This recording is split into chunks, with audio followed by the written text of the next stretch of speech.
Hello and welcome to Local Edition. I'm Leslie Leyton.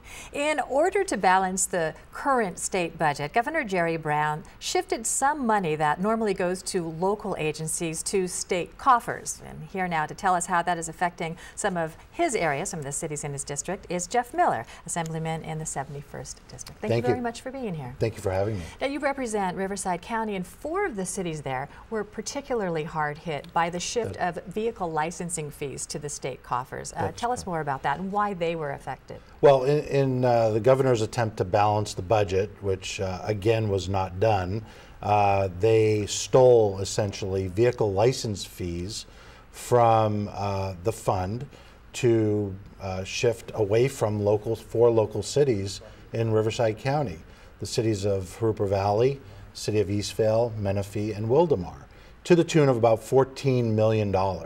And this is badly needed money that is dedicated to those cities, that is dedicated from vehicle license fees solely for them to pay for newly incorporated cities. So it's normally earmarked for those cities, and the governor was able to move it into the state coffers. How was that able to happen? Well, this is a special fund that was set up for newly incorporated cities, that certain amount of VLF money was used to help them springboard into existence.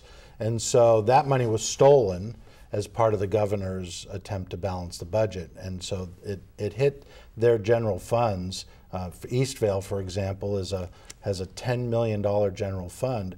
This takes $3 million out of their account. In practical terms, what does that mean for a person living there? Well, I mean, clearly the #1 job for local government is public safety. People want to be able to know when they dial 911, a police officer or a firefighter is going to show up.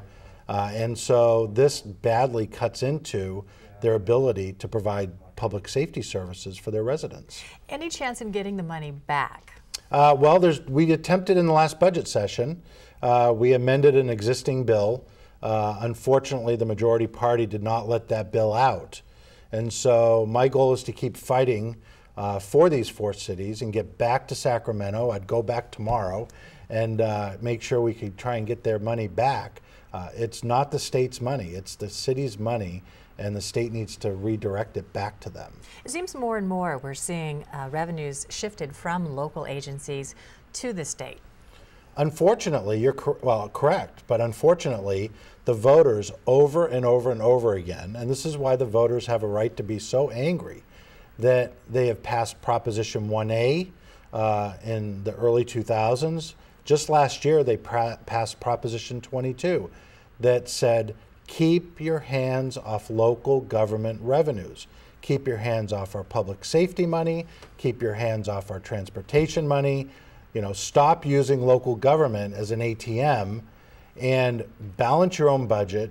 Figure it out in Sacramento, but stop using local government as that ATM machine to pay for state services. Now, you're on a break theoretically until Yes. January, but do you expect to go back to wrestle with the budget some more? Because the budget tends to be a living, breathing thing that changes over time. Well, as we've seen every year, the majority party continues to kick the can down the road, so to speak, which provides no structural reform to the budget. And so we end up with, you know, a shell game.